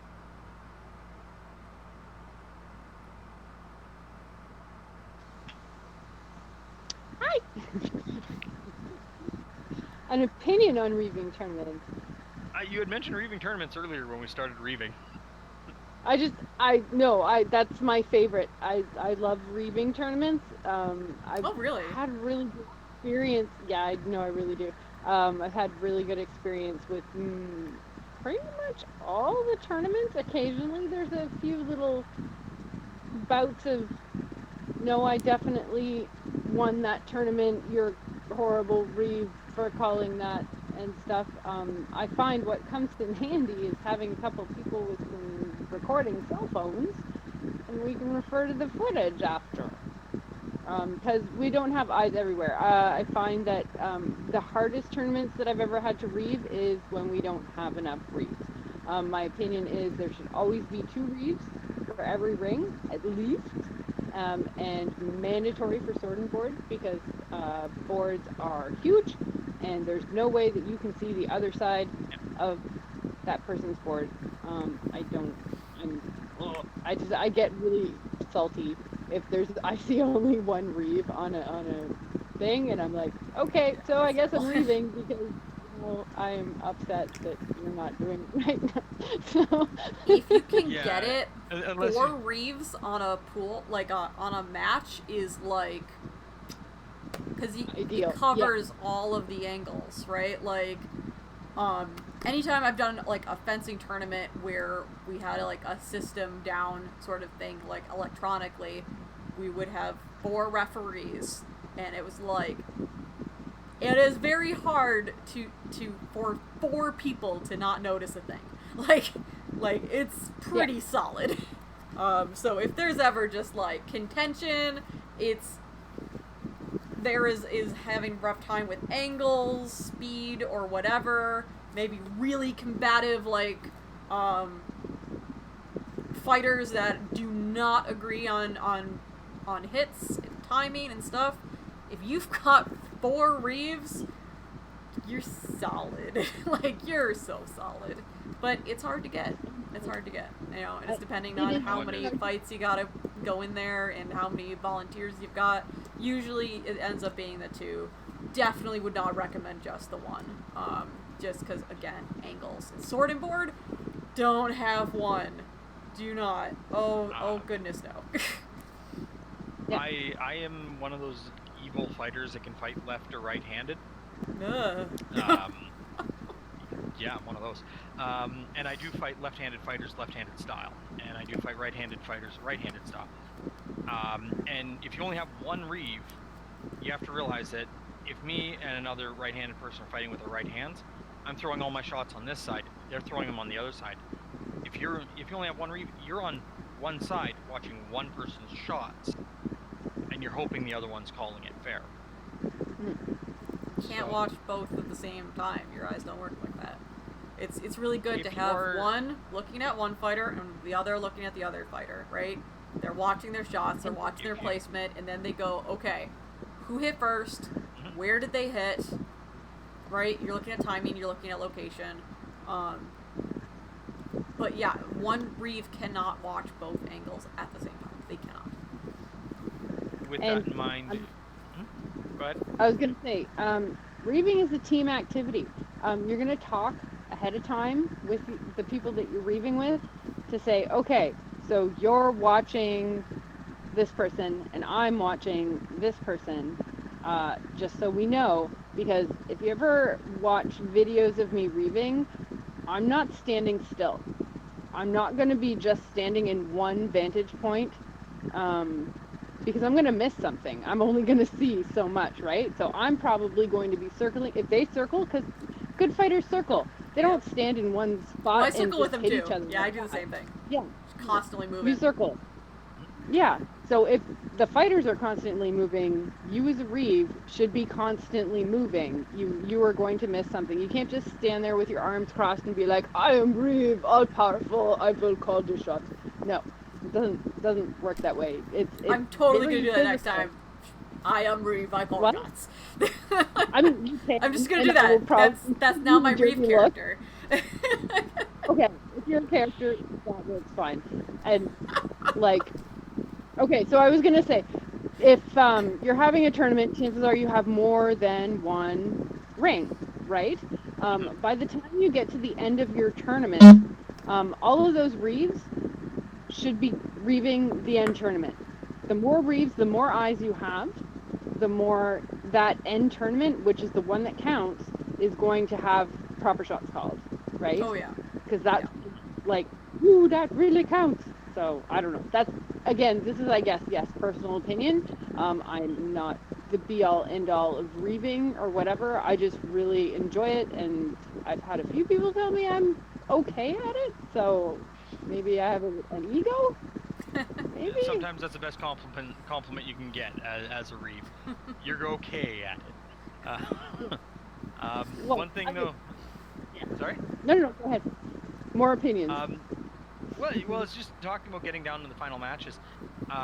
When you start a tournament and you start reeving, when you're the Reeve-a-Crat and you have a group of younger fighters, newer Reeves tend to work better with them. Don't take someone on the first day and make them a Reeve. Try to get a more of a veteran player. But take veteran Reeves to watch veteran fights. Someone who's been reeving for a lot longer is more likely to stand up and call another experienced veteran fighter's shenanigans than a new player is. Someone who looks at someone who's been in the game for 7 years and they've only been in the game for maybe 6 months, they're probably not going to call sloughing on them. But someone who's been in the game... Sorry? Intimidation's a thing, right? Just Yeah. by the level of experience, right? They might just fold to somebody being like, "Oh no, I got that shot," right? They're like, "Okay," right? They might just feel inexperienced and lesser, and will fold to that intimidation. So yeah, don't let that happen. Yes, Phelan. Fourth time. Man, I love being mistaken for a beautiful 20-year-old. Amazing. So, You mean you're not 20 years old? yes, I am double that age. So, okay. So, I'm going to be super blunt and probably super unpopular opinion. Tournament fighters, they take that stuff really seriously. Hey, look, I didn't swear. They take that stuff very seriously. You as a Reeve should take that stuff seriously. If you do not have the balls to call shots, don't Reeve a tournament. Don't. Yes. Because this is literally people's ladder work, and they've worked, probably some of them, for years. And if you are not comfortable to call a shot on something that they've spent years working on, just don't. Reeve lower end tournaments, Reeve your park tournaments, stuff like that. If you don't have the balls to call shots, don't Reeve. Because you're going to get yelled at if you don't call shots, and you're going to get yelled at if you do call shots. That's the nature of being a Reeve. So just don't. I'm super blunt. Volunteering is great, but know what you're signing up for and make sure that you're the right person to do the job. That's also a thing for sure. Yeah, because if you're really not confident, and you have somebody that's working towards their ninth Order of the Warrior, and you're just really unsure of yourself, if you volunteer for that, you need to know that you will end up reeving a match with that individual, and if you're wrong, that's going to be a huge issue. So know what you're doing when you sign up for something. Be fully prepared, be knowledgeable, and be the right one for the job. To repeat what we said in Autocrat, we're not trying to scare you, Yes. but know what you're signing up for. Yes. And even don't, you know what I mean? Like, if you've never Reeved ever before, and you're just like, oh, I'm going to do you a favor, I just passed my Reeves test last week, and, I've watched a couple of tournaments, I kind of know how it goes, right? I've cheered on the sidelines. Maybe get a little bit more experience under your belt before you do a Kingdom tourney, or watch stuff online. Watch the tourney, they're all YouTubed.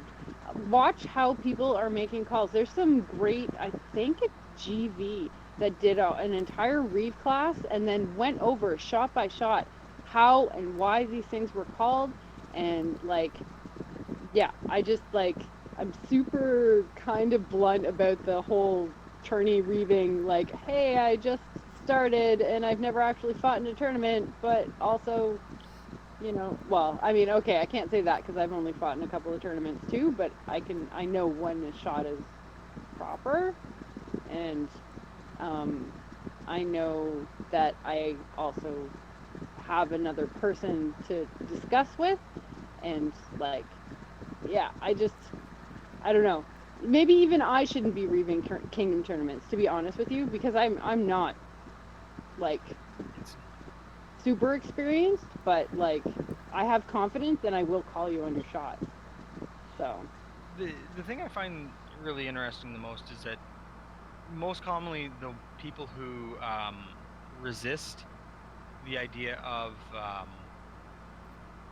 shot being called are the people you're calling it against. And if you honestly believe that somebody sloughed a shot or that the shots landed differently, you're going to find that you get a lot more support from good, solid, quality fighters that say, things happened. Okay, I will accept your ruling, and they'll move on because you are consistent, you're fair. Those who are really going to get sour are probably not the people that, yeah. If you're going to call people for sloughing, and they legitimately sloughed, people know that. So don't be afraid. If somebody says you're a bad Reeve and they're a habitual slougher, no one's going to take that and hold that against you. If you make one or two bad calls throughout your career of Reeving, that's okay too. We are human, we make mistakes. But do we get a farewell and back? Yes. Okay, so I do want to just say one thing.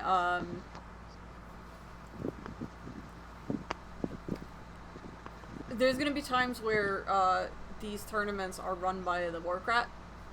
So make sure that there's clear communication of who's doing what things.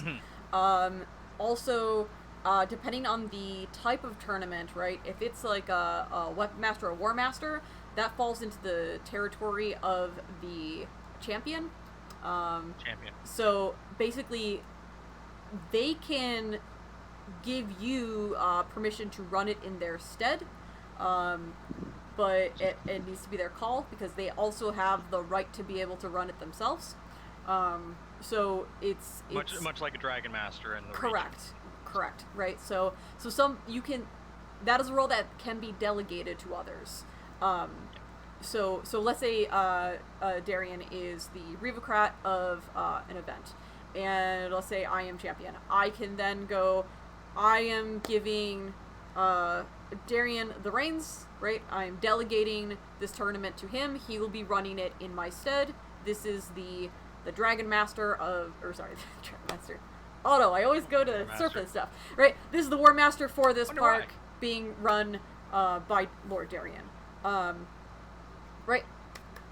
My other claim of it, it is his tournament, right? I still need to, as champion, know the results, make sure that they're getting posted, keep track of streaks and things like that, but the actual running of it at the event is now given to this individual instead of myself. So that is something that can happen. So it's just one of those things just to be aware of, and also to keep communication so that it is clear who is doing what and who has permission to do what, and yada yada yada. Because also, right, in a lot of times for events, your Warcrat might be running a battle game on the other side of, you know, the campsite, while your Reevocrat is doing the tournament on the other side, right? Because there's lots of things that are happening at the same time. So yeah, there's going to be times for sure, right, that your Reevocrat will be running these tournaments. So it's important to just know who's doing what, and that the communication is open, so that there aren't any mixed signals, or there, you know, multiple individuals are going, no, I'm running this, no, I'm running this, right? It's just, we want to be clear about who's doing what jobs. That's it. And then once again, just like the Dragon Master, the War Master is a principality level thing. And so it's not something that usually happens at local level events. We actually do. It's You actually yeah. do? yeah, there's a War Master. Yeah. What CQ? Yeah. That's yeah. We don't. Oh, gosh, Wolven it's Fang so just usually weird defaults now. to the event, so. Well, yeah. So that's the thing. It can be done at the event, or it can be done before the event. So it's very dependent on the park. It's sometimes it's a very much personal preference. A lot of times it'll be a cultural thing even, right? Especially if you've got an event that is done a very particular way where there isn't room for tournament in the space and the schedule, and it's like a real themed thing, then that tournament will usually happen before the event happens, so it won't be at the event. But then there's other things to where that's 100% at the event because that's like a huge, turnout thing, right? For Wolven Fang especially, right?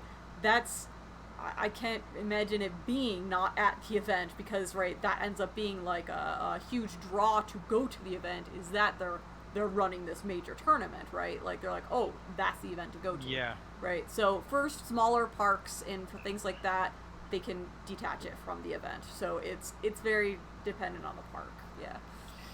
Given that we usually host the coronations for Principality. Yeah. Sorry, I keep wanting to call it Imperial. That's why I keep hesitating when I do the same. say I do the same. Principality. I'm still stuck in that. I've just been around too long. I'm an old man. I've been around too long. Back in our day. Back in our day, while we were part of GV and not even an empire yet. Because we usually host the Principality event, we have to have it at our events. So it's always your park is in a the very Principality different can't situation. just pick a random field. Correct. Yeah. Correct. The Principality can't just pick a random field day to do it at because it must be done at an Don't have a event. field day. Yes. Yeah. So. We've at Tactics, we've traditionally had the Pitmaster belt. Mm-hmm. Yeah. But that's like a specialized random tourney thing, right? Because that's like the 2-man team thing that's part of the pit series. I need to talk to one of the tourney fighters. They're usually better versed in it. It somehow factors into War Master. I've never understood it properly, and that's on me. The Pitmaster tournament or the 2-man teams? It counts as the Principality tournament. I believe it counts as part of a Principality tournament for the purpose of streaks, or something like that, because it is a Principality-wide recognized thing. I think I honestly don't remember off the top. Okay, because I don't think that particular one does, because it's not part of it's not a Weapon Master or War Master. It's not like a I mean, that's neither here nor there, right? Because it is 10:30 at night and we still have sight to go through. We can find out that information later. Alright, so I will do the last... I'll come back with that later. So, long story short, post-event, just like pre-event, there's not much to reaving. Talk to your autocrat if you had any specific problems, any nuanced problems. Make sure that if you ran the tournament, because the warcrat wasn't present, or because it was delegated to you, or because the stats from that event, the winners, whatever, make their way to the Principality, because we track those now. Those are important information, because that'll be used where that's the same list will get updated where you pulled your seeded fighters, your top 4 fighters, or top 6, or top 8, or whatever top tier fighters you grabbed. They're tracking that because that goes in for streaks, and that really is important to tourney fighters trying to get their sword belts. Real quick, we ended up getting a reply to answer that question. So by the guy that invented it and runs it. So basically the Pitmaster singles is at Bot D and the Pitmaster teams is at Team Tactics. The Pitmaster singles tournament is at Bot D, is at the Bot D tournament, so that one counts as a major tournament for streaks. So it's the singles, not the doubles that count for that. I knew it factored in somehow. I don't. Yeah, it's the like Bot D one for the me. singles. I'm not. Wait, who invented it? Tyler Salvador. Yeah, the Pitmaster series. Okay. Yeah. No, he started that. Okay. I was So, gonna. I don't think me yelling was able. Also the seated thing, but also orders of the warrior. You need to track streaks in your tournaments, especially Yep. kingdoms, kingdom level or principality level. You need to track those. Also, honestly, battlefield prowess as well. If there's an individual Yeah. that did extremely well, that has 0 orders of the warrior, and they were just going toe to toe with folks, but they weren't able to streak, right? Maybe they were just fighting sword knights every single time, but it was close, whatever, right? You can put them in for orders of the warrior for battlefield prowess. Like the lower a level newbie ones. can lose. Totally. Yeah, a newbie can And lose still every do single well. one of their matches to sword knights, but if they get that sword knight a run for his money, that's battlefield prowess. Put that one forward. Make sure that they get recognized for Yep. that, because I've been fighting a sword knight for years. It's really tough to give him a run for his money, and I lose every time anyways. So, no. Okay, yeah. So post event, there is next to nothing. Just turn in your receipts. Make sure that that's all taken care of for whatever sashes, staffs, markers, measuring tapes, keyring, rings, Reeve keys, micrometers, any of that stuff you bought. And make sure that Troll has that. Make sure that Troll can go over that and put everything where it needs to go and get you your money back. And that is it. That's all. Any teardown you had to do, the most you really should be doing is chalking out a square or putting down cones. Make sure you pick up your cones. And if little Jack was at the event and ran off with one, you might want to go find that one. That one. Just that one. Just the one. Leave the others out. So it's just the one. Oh, now Alright. I want like a little one that just like has his name on it. I'm just gonna have it at events specifically so he can steal that one. I have a whole stack of them upstairs in the Sharpie. We can do this. Yes. All right, sure he so will appreciate it. I'm done with Reeve. If anyone has any questions, comments, concerns, or would like to correct me in any of my understandings, I'm happy to hear it. But I do think Again, we need if to you're move on able site. to, if you're able to, just again remember there's a 20-second delay. But if you tag me in the Twitch chat or live time in the Principality of the Nine Blades feature park on our Discord, go ahead and do so now, and we'll make sure to answer any questions that you've had during this section for Reeve Crat. If not, we will move on to our last one. Whoo! I just realized I forgot one thing about Reeves. Yes. Hail Hydrate. You're probably the first person that's going to be shoving a bottle of water in somebody's face. Hydrate. Hydrate. Drink. Yeah. Honestly, it's a good position to also be watching your players and making sure that if you are seeing signs of dehydration, you're seeing heat stroke or anything like that, right? Make sure that they are drinking, and if they are refusing to drink, if they're refusing medical aid or any of the situation, if they are being unsafe, if you think that they are a danger to themselves or others, whatever the situation is, you have the right to pull them off the field, because that is a safety issue, and you are responsible for their safety. So, if you see somebody that's like passing out and they still want to fight, pull them off, keep them safe. And make sure that, you are notifying the Reeve Crat, or not Reeve Crat, you are the Reeve Crat. Make sure that you are contacting the medic Crat to make sure that the individual is receiving medical attention when you pull them. No matter how metal they say it is, if they're bleeding, get them bandaged up. Flinging blood everywhere while they're throwing shots is not sanitary. Yep. It's true. No matter how much they object, hold them down, bandage it, and then let them continue turning it. We have had that before. Oof. I got a lot of good stories. Most of them are not PG-13 though, so Goodness see me gracious. after the stream. This is why we can't have nice things. There, we gotta have it at least in each of the videos at this point. It's always a moment. But So I hey, believe it goes to Feywellen now. there's not been swearing yet, so I mean we're doing exceptionally well. This is a record for us. And I'm not drinking that you can prove. No nice things.